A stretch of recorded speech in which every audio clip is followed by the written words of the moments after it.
we are studying the second Anuvaka of the Rudradhyaya. The second Anuvaka starts with Namo Hiran. We might actually chant the second Anuvaka so we will remember the mantra. Second Anuvaka of Rudra mantras, Namo Hiranyavad. Today we'll continue with Namo Vrikshebhyo Harikeshebhyah Pashunam Pataye Namaha. So we will see the meaning is Vrikshebhyah, of the trees, which are Harikeshebhyah. Hari means green, Kesha means hair. So green haired means a tree which is full of foliage, green foliage. And then Pashunam Pataye Namaha, one who is the Lord of beings. My salutations to Shiva, who is present in the trees which have got green leaves, and my salutations to the Lord of beings. So on the face of it, it looks totally disjointed, disconnected. And what is this tree? What is this green leaves? And what is this Pashunampati? So we must actually break this code. So in this present context, we have got to look at the Vriksha Shabda.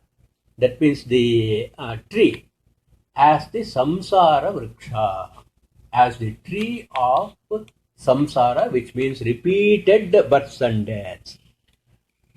Why should I interpret in that way? It is because the Vriksha word has been used and it is immediately followed by Pashu, Pashunam Pati. So when living beings, he is talking about the living beings. What is the nature of all living beings? The nature of all living beings is repeated births and deaths. And what is the authority by which we can interpret the Vriksha here?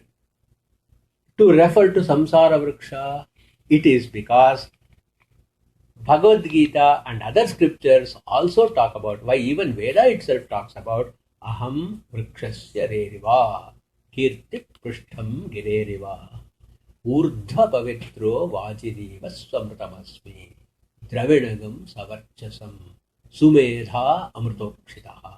So we have the Vedic evidence also to say that the Vriksha is a metaphor for Samsara Vriksha. 13th chapter also talks about Urdhva Moolam Avakshakam.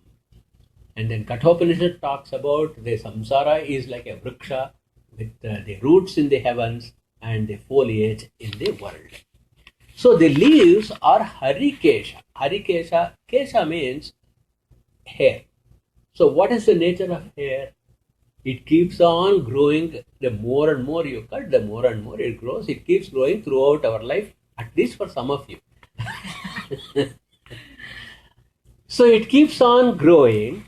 So the leaves draw water through the various, from the roots. So what are the roots? The roots are all our karma. So the tree of the universe is sustained by the continuous performance of activities of all the Pashus, of all the living beings. So our activities, our karmas actually perpetuate our own repeated births and deaths, which in the cosmic order will be the number of leaves that Samsara Vriksha, which has the root and the origin in Lord Shiva himself. So why is he Pashupati? It is because relentlessly he is making each one of us to constantly perform this or other activity, and therefore we are continuously bound. Whether we do good work or bad work. If we do Punya Karma, the outcome is Sukha only. And even that Sukha is impermanent, because as soon as Sukha is exhausted, we have got to come back to mortal life. So to perpetuate this, he is Pashunam Pati. He takes this rope called karma, and then he binds us. And then he will make sure that his tree, or the tree, Samsara Vriksha, is continuously rejuvenated. And then, as Pashupati, he will also liberate us. How? There is a Purana shloka to supplement this. Brahmadyaha Sthavarantascha Deva Devasya Shulinaha Pashavaha Parikirtyante Samsara Vashavartinaha. So the commentary I gave is based on this Purana shloka. As a sidebar, all the Puranas, the purpose of the Puranas is what is known as Vedasya Upabrahmanam. Upabrahmanam means it's a commentary on the Veda. If we want to understand the Veda mantras properly, we have got to read the Puranas. So most of the people reject Puranas as cock and bull stories.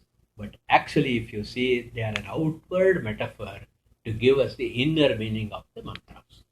So Brahmadyaha, starting from Brahma the creator, Sthavarantascha, to the inanimate object, they are all Deva Devasya Shulinaha.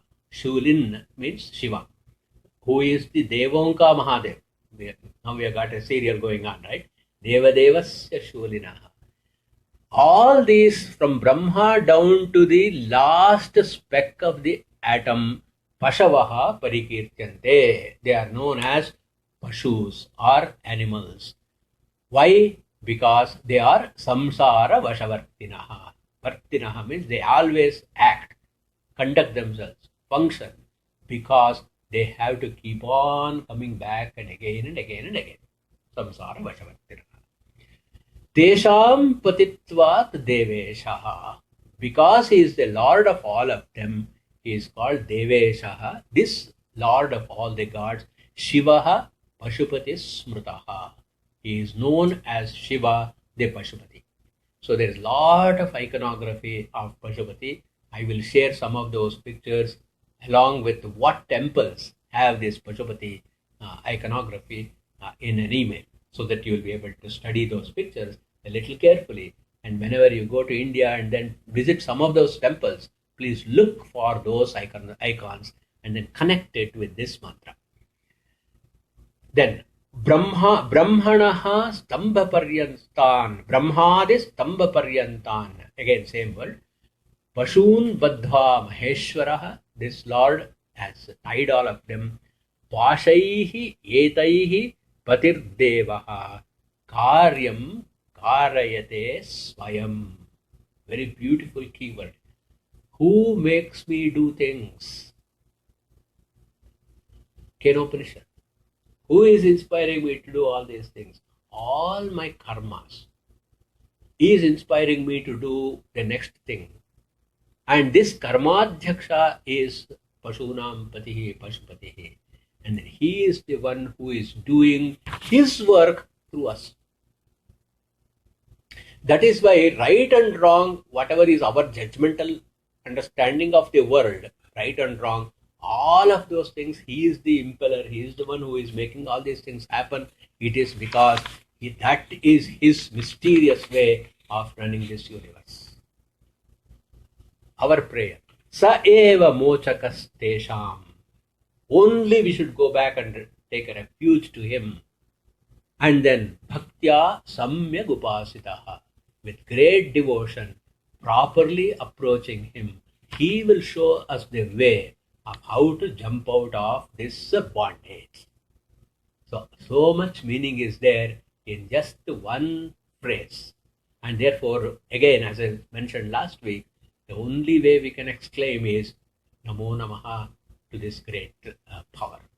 So just so you can check your writing the shloka. Brahmadyaha Sthavarantascha Devadevasya Shulinaha Pashava Parikirtyante Samsara Vashavartinaha Tesham Patitva Deveshaha Shivaha Pashupati Smrutaha Brahmadis Stambha Paryantan Pashun Badhva Maheshwaraha Pashair Etair Patirdevaha Karyam Karayate Swayam. Karyam Karayate Swayam is a key phrase here. Saeva mochakas tesham bhaktya samyak upasitaha. How ancient is this concept of Pashupati? You will also see in the Mohenjo-daro seals, the Pashupati seal, and there was also a Shaivite sect called Pashupatas. It was formalized by a great sage called Lakulisha. Probably he was in Gujarat in about 1st century BC, and then he established the Pashupata sect, and which was one of the things that Adi Shankara absorbed in the Panchayatana Puja. So another link to our study of the Bhagavad Gita is Pashu is the Kshetra and Pashupati is the Kshetrajna. So idam shariram kaunteya kshetramithyabhidiyate kshetrajnanchapi mam vidhi sarva kshetreshu bharata. 13th chapter. Next mantra. Namas sasvinjaraya tvishimate pathinam pataye namaha. So when he used the word, the tree, in the previous mantra, the sage used the word the tree. So the tree refers to the samsara vriksha, the way in which the cosmos functions. So the cosmic functionality and the cosmic cycle must have a reflection in the microcosm also, because it is the microcosmic functioning, when added up, will become the macrocosmic functionality. So to indicate that, in this next mantra, she uses another metaphor. These are all called sanketas. I think I have talked about these sanketas sometime back, earlier, Katha Sanketa and other sanketas. So namas saspinjaraya. Saspinjara means it's a grass which has got a combination of two colors, red and yellow.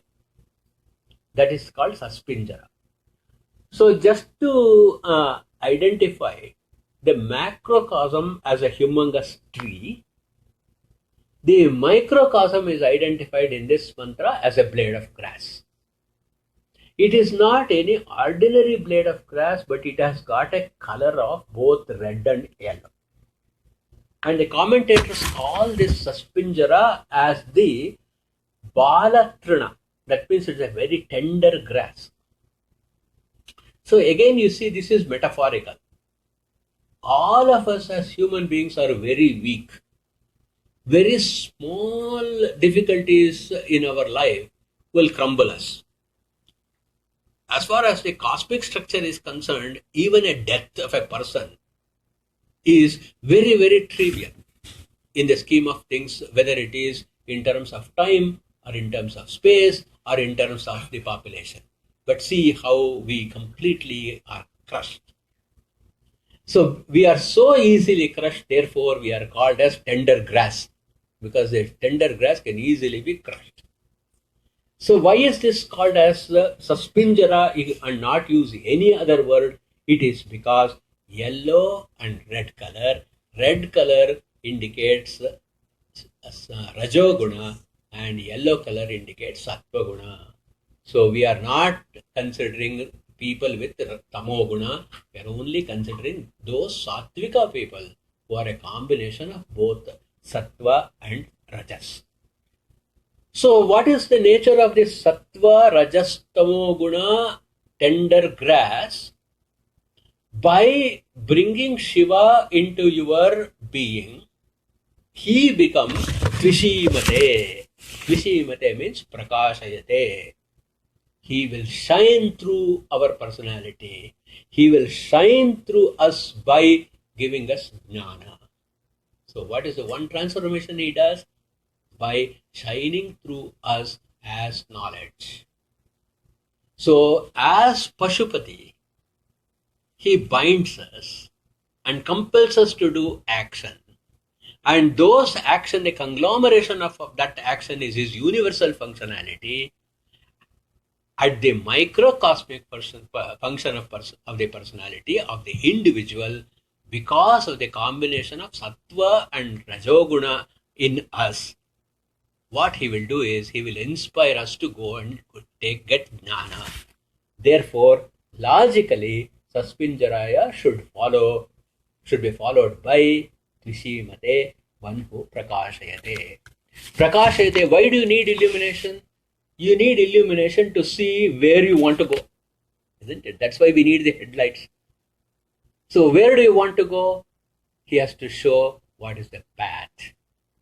And therefore the next mantra is Pathinam Pataye Namaha. Pathi means one who is taking a road, one who is traveler, a traveler.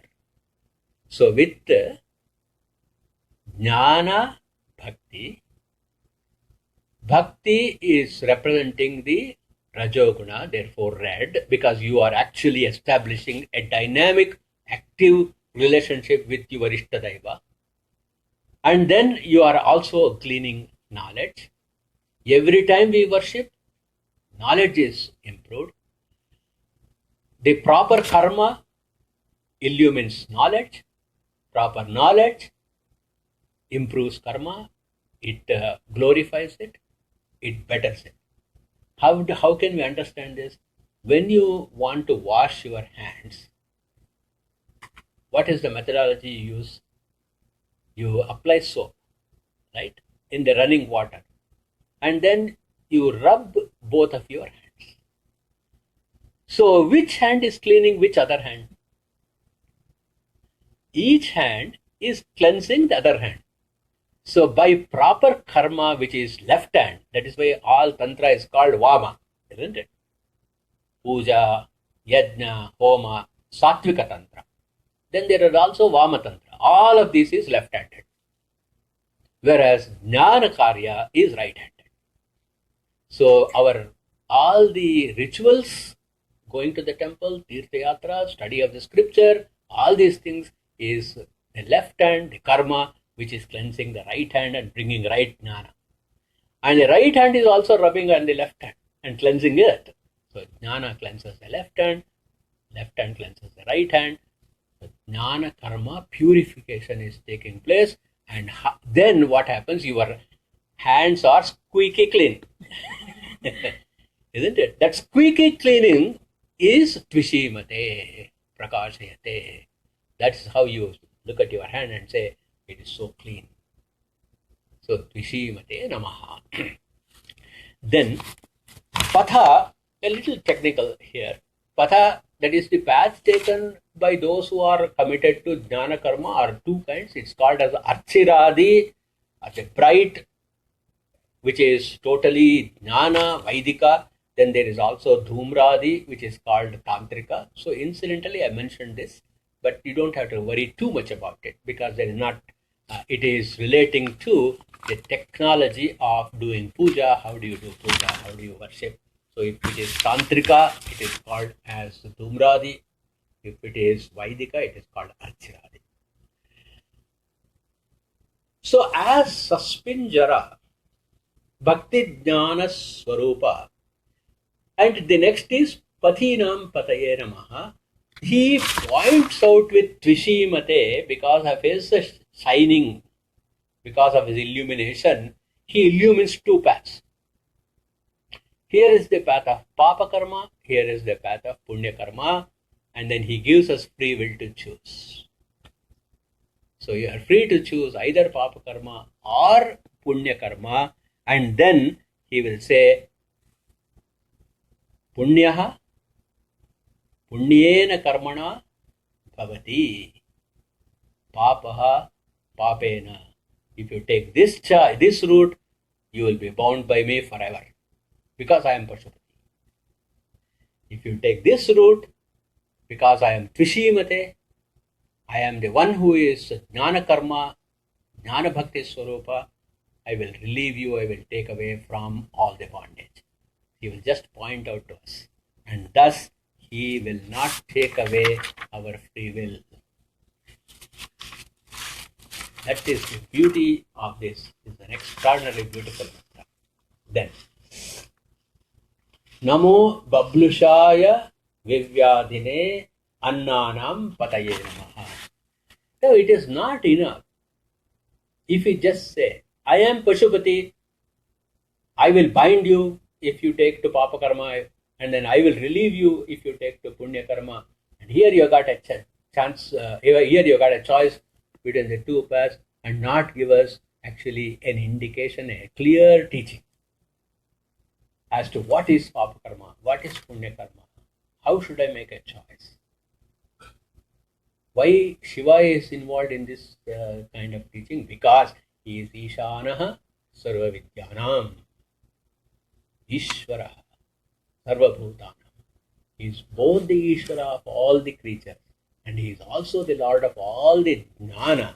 So the duty of Ishvara as the Parama Guru, he also has to teach us. He has to say, if you take this route, this happens, this route, that happens. So automatically, we have got to look at how do we identify in Shiva this ability to teach us. Next word, Namo Bablushaya. Bablu or Babru means the bull. It comes from the root Rish. Rish means Risha Jnane. The root Rish means Jnana.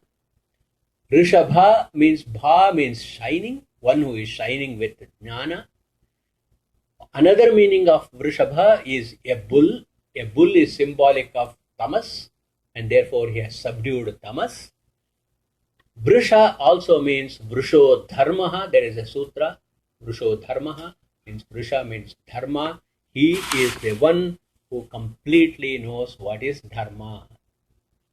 Therefore, the Shiva Bhakti through the Rudradhyaya is going to reveal to us what is Dharma.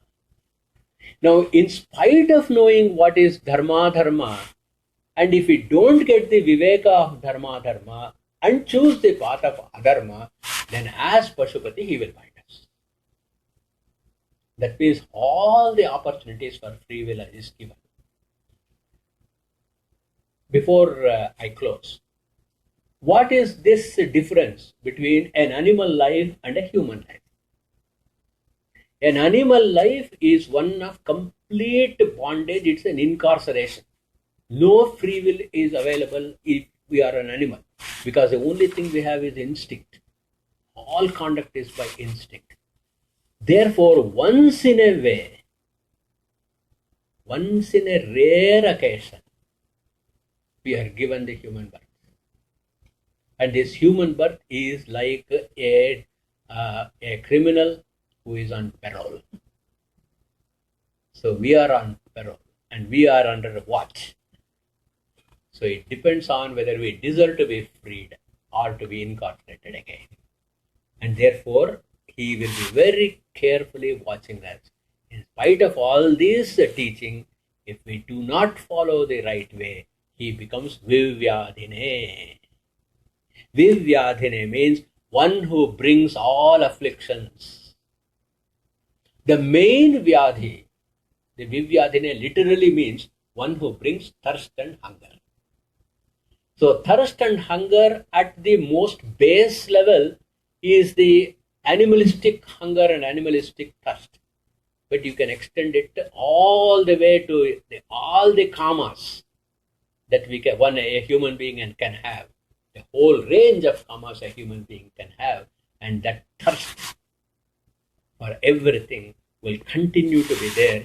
And then what it does is, depending on our previous Purvarjita Punya Karma, he will also be feeding us. So, there is always a period when the worst of the worst will be striving, and therefore he becomes Annanam Pataye Namah. So you can see what a beautiful structure is there. Same in Vishnu Sahasranama also.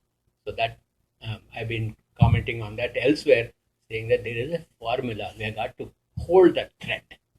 And then so we can go through this labyrinthine path. So Annanam Patihi. So from Dharma and from Jnana, we get Anna that nourishes.